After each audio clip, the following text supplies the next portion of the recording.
কৃষিকাজ garden YouTube চ্যানেলে সবাইকে স্বাগত। আজকে আমরা আমাদের এই যে গাছের পাকা পেঁপে পারবো। তো এই যে দেখতে পাচ্ছেন এখানে 4টি পেঁপে এসেছে এবং এই নিচের ছোট পেঁপেটি পেকে গেছে।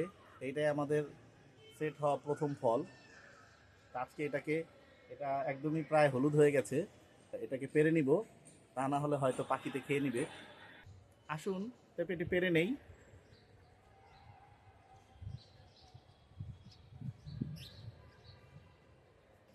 এই যে দেখুন পেঁপেটি পেরে নিলাম। পাকা পেঁপে স্বাস্থ্যের জন্য দারুণ উপকারী।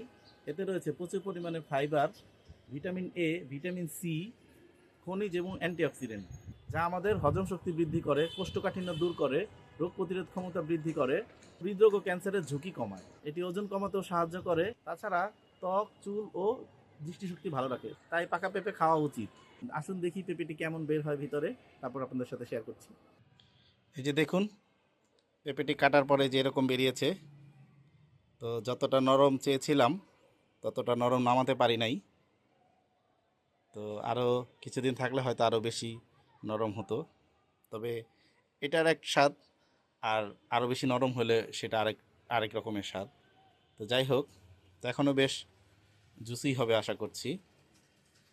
এই যে দেখতে পাচ্ছেন পেঁপেটি খুবই ছোট এবং নিচের দিকটাতে একটু মানে ফল যেমন পরিপক্ক, মানে পরিমিত পলিনেশন না হলে ফলের সাইজটা যেমন হয় ওই রকমের মতো অনেকটা নিচেরটা হয়েছে, নষ্টর মতো হয়েছে। আর তাছাড়া ওই গাছটির মধ্যে মাটি খুবই কম।